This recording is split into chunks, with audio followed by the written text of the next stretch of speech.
contemplar tu faz y alabarte. Junto a ti yo quiero estar, solo quiero estar donde estás, donde todo es para siempre. Llévame a ese lugar, pues yo quiero allí morar. Yo quiero estar contigo, contemplar tu rostro, sentarme a la mesa, envuelto por tu gloria, en la presencia de mi Señor. Yo quiero estar, si yo quiero estar contigo, mi Dios. Yo solo quiero estar donde estás y vivir en tu presencia, contemplar tu faz y alabarte. Junto a ti yo quiero estar. Oh, mi Dios, tú eres mi fuerza y mi canción. Y cuando estoy contigo, si soy débil, tú eres fuerte. Yo solo quiero estar donde estás, donde todo es para siempre. Llévame a ese lugar, si yo quiero estar contigo, mi Dios. Amén.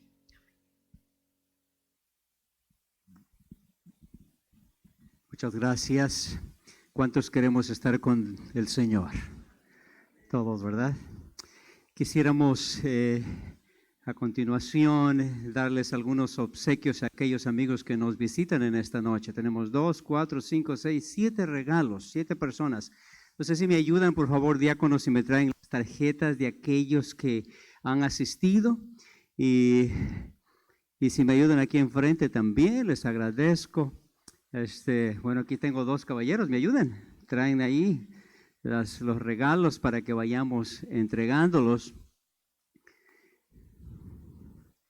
Hermano Rigoberto viene con las tarjetas, me va a ayudar, por favor. Espárzalas allí para yo ir sacando. Ok, hacia abajo sería mejor. Ok. Muy bien, vamos a ver un poquito más para que no se me escondan algunas. Aquí tenemos aquí a Pineda, una persona, su mano. Lorely Pineda. Muy bien, ¿sí? Vamos, muy bien, vamos, otra. Ok. Luis Vázquez. Aquí tenemos a Luis, muy bien. Gracias. Qué bueno que viniste, Luis. Tú escoges ahí. Mauro Cruz, Finalmente, hermano Mauro, ¿verdad? Qué bueno. Finalmente, hermano Mauro. A ver, vamos, ¿por dónde? ¿Por dónde nos vamos? A ver, vamos aquí. Tenemos a Malena Ruiz. Malena, qué lindo. Gracias por venir. Ahí va un regalito para usted. Veamos otro más por aquí. Tenemos a Nancy Saldaña. Nancy, ¿dónde está Nancy? Levante su mano. Ahí mismo. Wow, se fue en familia entonces. Ok. Vamos, ¿tenemos cuántos? 3 más. Muy bien. Tenemos José López. ¿Dónde está? Oh, muy bien, José López. Es el tercer José López que yo encuentro. Miren, vamos con otro. Nos quedan 2 más. María Mercedes Funes. María Mercedes. Ok, ahí está, muy bien, la parte de atrás. Ya se ha llevado varios, Mercedes. Muy bien, tenemos este de aquí, el último, ¿verdad? ¿Verdad? Carmelo Vázquez. Está afuera. ¿Quién es? Su papi. Muy bien, vamos a... Ok, está ahí en el cuartito. Muy bien, entonces se lo ponemos aquí para que ellos ya se lo entreguen allí a su papi. Muchas gracias. Se las hacemos llegar a la mesa de enfrente. Gracias, hermanos. Y hoy nos recibió. ¿Cuántos más están aquí que no recibieron, que son visitantes? ¿Cuántos más? Ok, mañana, venga, no, mañana no, el viernes. Viernes vamos a tener los últimos entonces. Pastor, adelante, ¿verdad? Bienvenido.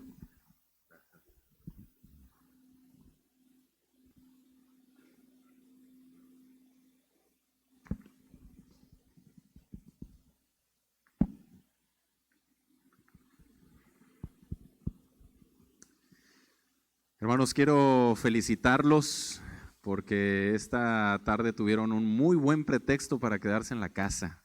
Era un pretexto perfecto, pero quiero felicitarles porque ustedes son personas de conciencia sensible y saben que hay bendición cuando a pesar de las circunstancias estamos en la casa de Dios.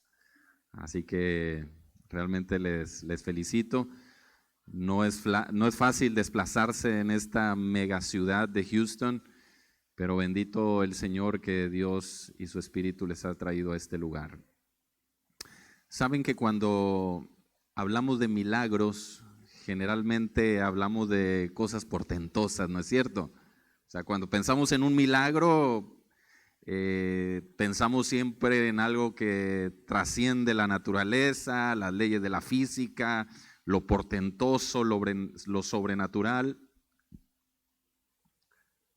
Sí, vamos a invitar a los niños que puedan salir hacia su clase, los niños entre 5 y 10 años, que puedan salir si son tan amables. Allá están ya las maestras listas esperándolos, los niños entre 5 y 10 años. Pueden salir ahora.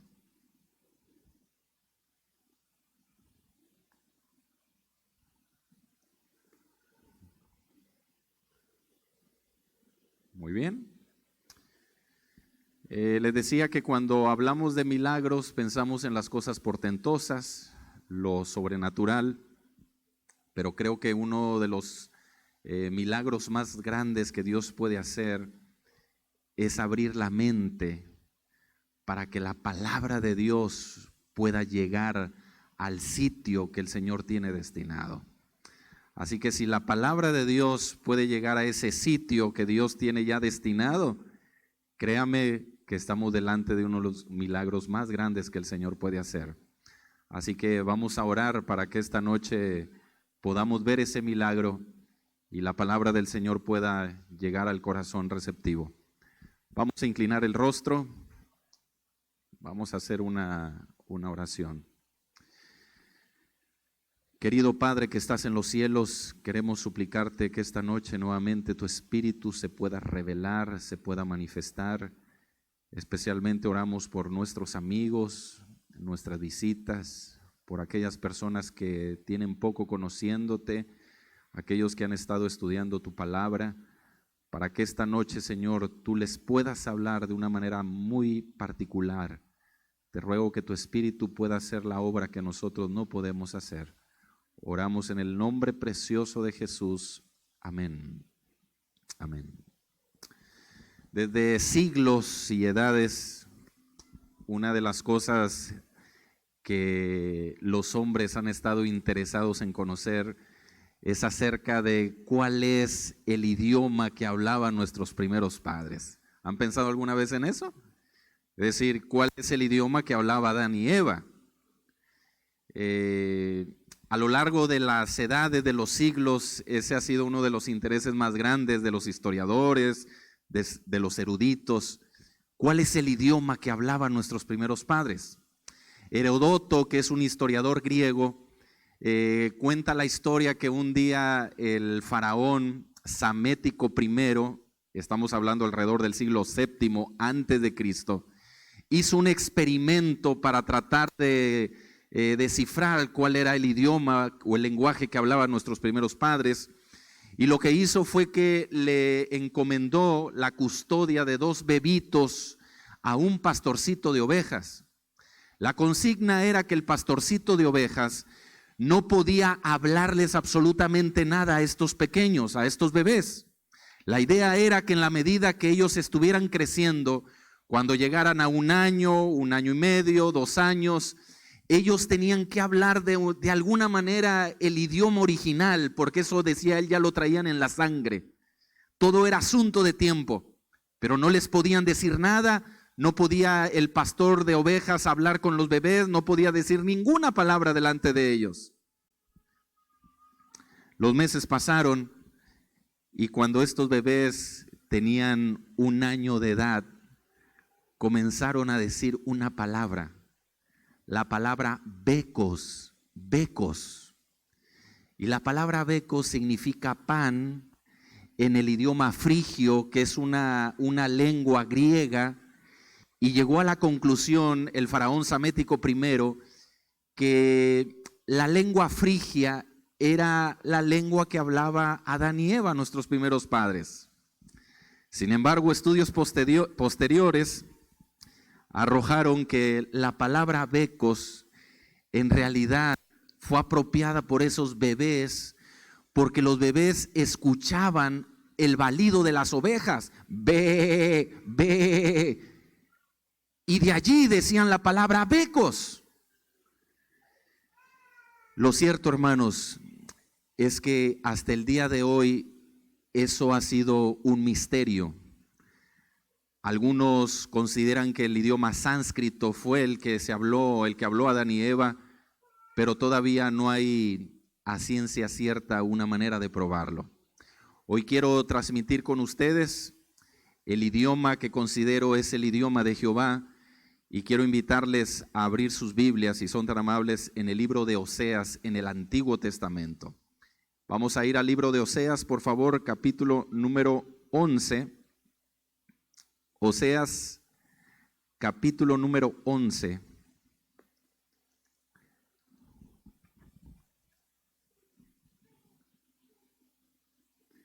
Oseas, capítulo número 11. Versículo número 2. Voy a esperar que todos lo tengan. Sé que no es un libro a veces muy fácil de encontrar. Está dentro de lo que son los profetas menores, allí en el Antiguo Testamento, un poquito antes del libro de Joel y después del libro de Daniel. Oseas capítulo número 11, y vamos a leer allí el versículo número 2 y el versículo número 4. Oseas capítulo 11, versículo 2 y verso 4. Dice así la palabra del Señor: cuanto más yo los llamaba, ¿qué era lo que hacía el pueblo? Tanto más se alejaban de mí. A los Baales sacrificaban y a los ídolos ofrecían sahumerios. Versículo número 4. Con cuerdas humanas los atraje. ¿Con cuerdas de qué, iglesia? Dígamelo fuerte. Con cuerdas de amor, y fui para ellos como los que alzan el yugo sobre su cerviz, y puse delante de ellos la comida. Entonces está diciendo el Señor: cuando yo estaba llamando a mi pueblo se alejaba de mí, hasta que Él emplea un método, un medio, que es un lenguaje, es un idioma, es el idioma del amor, es la cuerda del amor. Y dice: con cuerdas de amor los llamaba, con cuerdas de amor los atraía. ¿Cuál es el idioma de Dios? Nosotros los seres humanos, la forma como nosotros amamos es una manera muy circunstancial. Es una manera efímera, pasajera. El amor humano es circunstancial. Por ejemplo, hace un año alguien te dijo que te amaba, pero ya no te ama. Perdón, hace un mes alguien te dijo que te amaba, pero ya no te ama. Perdón, hace una semana alguien te dijo que te amaba. Me encanta cómo lo expresa en el inglés la palabra fall in love, que lleva la idea de que tú vas caminando y de repente ¡pum!, te tropezaste y caíste en el amor. Todos conocen ese versículo de memoria, primera de Juan 4:8, ¿verdad? ¿Lo conocen de memoria? Ah, ¿no lo conocen? Primera de Juan 4:8 dice: el que no ama no conoce a Dios, porque Dios es. El nombre de Dios tiene 4 letras. Amor. Dios es amor. O sea, queridos amigos, si la Biblia dice que Dios es amor, la única manera para que Dios deje de amarte es que, díganmelo ustedes, si la Biblia dice que Dios es amor, la única manera que Dios deje de amarte, ¿qué cosa tendría que pasar? Es que Dios dejara de ser. Yo te pregunto, ¿en qué momento te ama más Dios? ¿Cuando estás haciendo su voluntad o cuando andas en los placeres de la carne? ¿En qué momento te ama más Dios? ¿En qué momento te ama más Dios? Cuando tú tomas la decisión para bautizarte o cuando le das la espalda y no quieres escuchar su voz. ¿En qué momento te ama más Dios? Dígame usted.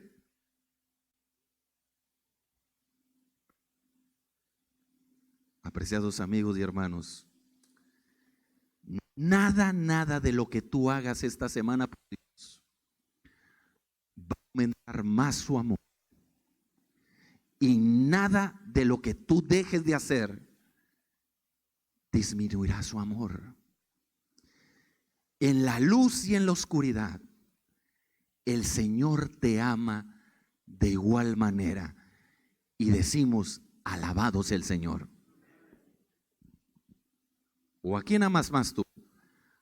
¿Al hijo que se porta bien o a tu hijo que es rebelde? ¿A quién lo amas más?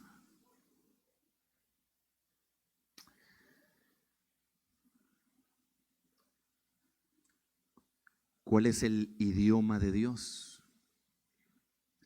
Abra su Biblia en el libro de Jeremías. Ahí mismo en el Antiguo Testamento. Jeremías, capítulo 22.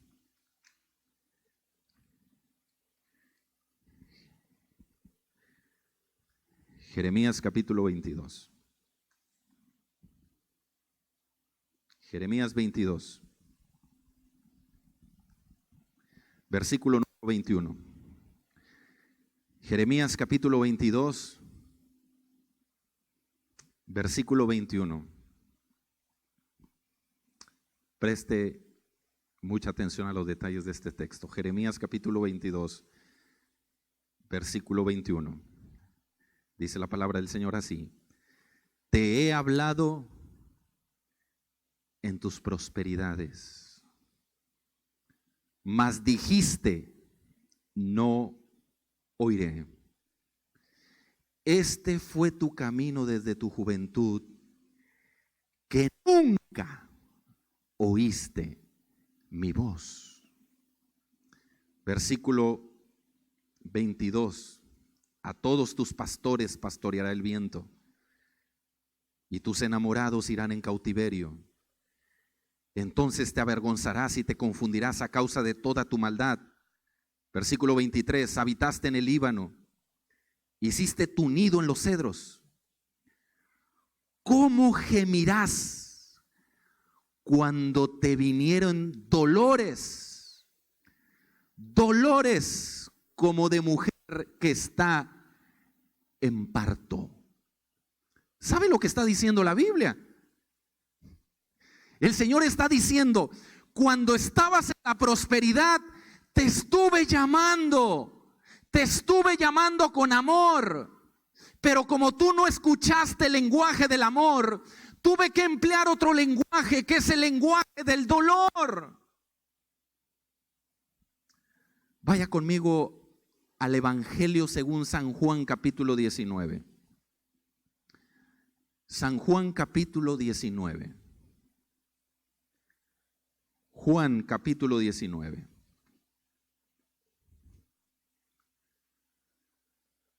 Juan capítulo 19. Versículo 19 y 20. Juan capítulo 19, versículo 19 y 20. Juan capítulo 19, verso 19 y 20. Muy bien, dice así. Escribió también Pilato un título que puso sobre la cruz, el cual decía: Jesús Nazareno, Rey de los judíos. Versículo 20. Y muchos de los judíos leyeron este título, porque el lugar donde fue crucificado estaba cerca de la ciudad, y el título estaba escrito en hebreo, en griego y en latín. Ahora pregunto, ¿por qué el título sobre la cruz, Jesús, el Rey de los judíos, estaba escrito en hebreo, en griego